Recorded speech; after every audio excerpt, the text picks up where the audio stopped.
আজি আপোনালোকৰ লগত মই অন্য এটা খবৰ শ্বেয়াৰ কৰিম বিশেষকৈ আজিৰ খবৰটো হৈছে আমাৰ শিক্ষক কৰ্মচাৰীসকলৰ কাৰণে এটা গুৰুত্বপূৰ্ণ খবৰ আমাৰ যিসকল প্ৰাথমিক পৰ্যায়ৰ যিসকল শিক্ষক কৰ্মচাৰী আছে তেখেতসকলৰ কাৰণে এটা গুৰুত্বপূৰ্ণ খবৰ আপোনালোকৰ লগত শ্বেয়াৰ কৰিম আপোনালোকে স্কিপ নকৰি সকলে আমাৰ ভিডিঅ'টো চাই থাকিব আৰু এতিয়ালৈকে যদি আমাৰ চেনেল সাবস্ক্ৰাইব কৰে কাইণ্ডলি সাবস্ক্ৰাইব কৰি দিব আৰু প্ৰতিগৰাকী আমাৰ শিক্ষক কৰ্মচাৰী যাতে নেকি খবৰ পায় আপোনালোকে শ্বেয়াৰ কৰি দিব নিশ্চয় আপোনালোকে স্ক্ৰীনত সঠিক কৰিছে যে উচ্চ ন্যায়ালয়ৰ স্থগিত লাভ কৰিলে সহা ইণ্টাৰমিডিয়েট পদৰ স্নাতক শিক্ষকে পাব ৮৭০০ টকা গ্ৰেড ফে ইয়াত উল্লেখ কৰিছে যে যিসকল ইণ্টাৰমিডিয়েট শিক্ষক কৰ্মচাৰী আছিল তেখেতসকলে পাব ৮৭০০ টকা গ্ৰেড ফে আৰু হেয়া উচ্চ ন্যায়ালয়ৰ স্থগিত শাসক ফালে বুলি কৈছে ইয়াত সহা ফালে বুলি ইয়াত উল্লেখ কৰিছে যিহেতু ইয়াত কৈছে যে মাধ্যমিক শিক্ষা বিভাগে দৰমহা হ্ৰাসৰ বাবে দিয়া নিৰ্দেশনা স্থগিত ৰখাৰ সিদ্ধান্ত ষ্টেট ফুল টিকাভিত্তিক শিক্ষকৰ তালিকা বিচাৰি প্ৰাথমিক শিক্ষা বিভাগৰ পত্ৰ ইয়াত কৈছে যে মাধ্যমিক শিক্ষা বিভাগে দৰমহা হ্ৰাসৰ বাবে দিয়া নিৰ্দেশ স্থগিত ৰখাৰ সিদ্ধান্ত আৰু ষ্টেট ফুল আৰু টিকাভিত্তিক শিক্ষকৰ তালিকা বিচাৰি প্ৰাথমিক শিক্ষক বিভাগৰ এটা পত্ৰ প্ৰেৰণ কৰিছে ইয়াতে কৈছে যে ৰাজ্যৰ বিদ্যালয়সমূহত ইণ্টাৰমিডিয়েট পদত কৰ্মৰত স্নাতক শিক্ষকসকলৰ বাবে সুখবৰ গুৱাহাটী উচ্চ ন্যায়ালয়ৰ স্থগিত এটা শিক্ষকসকলে পূৰ্বে ৮৭০০ টকাকৈ গ্ৰেড ফে লাভ কৰাৰ ফলত প্ৰান্ত হৈছে আৰু মৰিগাঁৱৰ একাংশ শিক্ষকে এটা গোচৰ শুনানি কালত মাধ্যমিক শিক্ষা বিভাগে গ্ৰেড ফে হ্ৰাস কৰাৰ বাবে জাৰি কৰা নিৰ্দেশনা স্থগিত ৰখাৰ কথা আজি উচ্চ ন্যায়ালয়ৰ মজিয়াত অৱগত কৰিছে আৰু উল্লেখযোগ্য যে ৰাজ্যৰ উচ্চ প্ৰাথমিক আৰু নিম্ন প্ৰাথমিক বিদ্যালয়সমূহত পূৰ্বে ইণ্টাৰমিডিয়েট আৰু স্নাতক শিক্ষক হিচাপে দুটা শ্ৰেণীত শিক্ষকসকলৰ কৰ্মৰত হৈ আছিল আৰু যিসকল ইণ্টাৰমিডিয়েট শিক্ষক স্নাতক ডিগ্ৰীৰ আৰ্হতা আছে তেওঁলোকক স্নাতক পৰ্যায়ৰ দৰমহা ৮৭০০ টকাকৈ গ্ৰেড ফে প্ৰদান কৰি আহিছে কিন্তু একাংশ ইণ্টাৰমিডিয়েট শিক্ষকে কিছুদিন পূৰ্বে গুৱাহাটী উচ্চ ন্যায়ালয়ৰ একাংশ অলেখ আবেদনৰ জৰিয়তে তেওঁলোকে ৮৭০০ টকাৰ গ্ৰেড ফে প্ৰদান কৰিবলৈ নিৰ্দেশ দিবলৈ প্ৰাৰ্থনা জনায় আৰু স্নাতক নোহোৱা স্বত্তেও তেওঁলোকক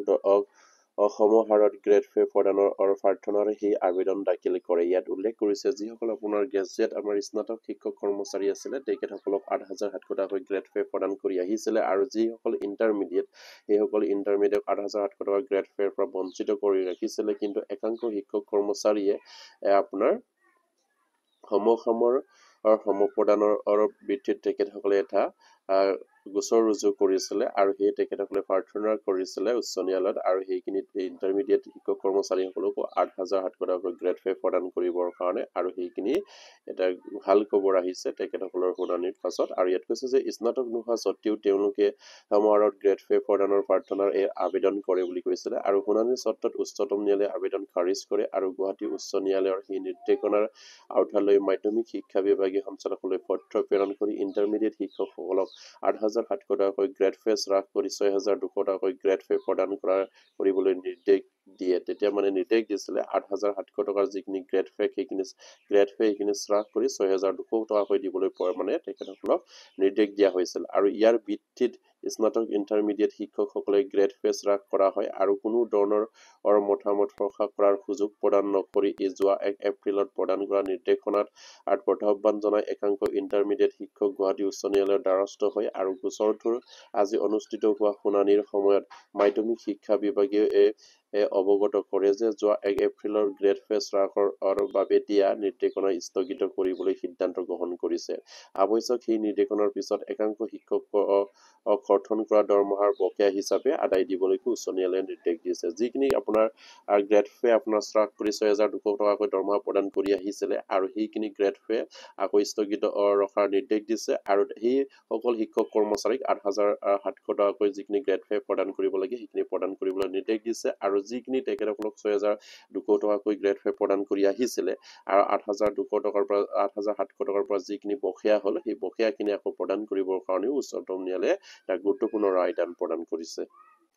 ইয়াৰ লগে লগে ইণ্টাৰমিডিয়েট শিক্ষকসকলে পূৰ্বে গ্ৰেড ফে অনুসৰি দৰমহা লাভ কৰাটো নিশ্চিত হৈ পৰিল আৰু ইফালে গুৱাহাটী উচ্চ ন্যায়ালয়ৰ হাজু হৈ থকা এটা গোচৰৰ ভিত্তিত ৰাজ্যৰ কৰ্মৰত শিক্ষাভিত্তিক আৰু ষ্টেট ফুল শিক্ষক তথা তথ্য বিচাৰি প্ৰাথমিক শিক্ষা বিভাগলৈ তথ্যকৰ হৈ পৰিছে আৰু সেই বিভাগটোৰ সঞ্চালকে জিলা প্ৰাথমিক বিষয়া আৰু শিক্ষা বিষয়াসকলৰ সমূহলৈ পৰিদৰ্শক সমূহলৈ পত্ৰ প্ৰেৰণ কৰি এক প্ৰেৰণ কৰি বিশেষ নিযুক্তি অভিযানৰ অধীনত নিযুক্তি লাভ কৰা টিকাভিত্তিক আৰু ষ্টেটফুল শিক্ষকসকলৰ তালিকা অহা ৩০ মে'ৰ ভিতৰত দাখিল কৰিবলৈ নিৰ্দেশ দিছে আৰু সংশ্লিষ্ট বিষয়াসকলক নিৰ্ধাৰিত ফৰ্মেট শিক্ষকসকলৰ দায়িত্ব সঞ্চালকলৈ প্ৰেৰণ কৰিব লাগিব বুলি ইয়াত উল্লেখ কৰিছে। খুবেই এটা গুৰুত্বপূৰ্ণ খবৰ। আমাৰ যিসকল শিক্ষক কৰ্মচাৰী আপোনাৰ ৮,৭০০ টকাৰ গ্ৰেড পে'ৰ পৰা বঞ্চিত হৈ ৬,২০০ টকালৈ অৱনমিত হৈছিলে, সেইসকল শিক্ষক কৰ্মচাৰীক পুনৰ আকৌ ৮,৭০০ টকাকৈ গ্ৰেড পে' প্ৰদান কৰিবলৈ উচ্চ ন্যায়ালয়ে নিৰ্দেশ দিছে আৰু তেখেতসকলক যিখিনি ৬,২০০ টকাকৈ পাই যিখিনি দৰমহা লাভ কৰিছিলে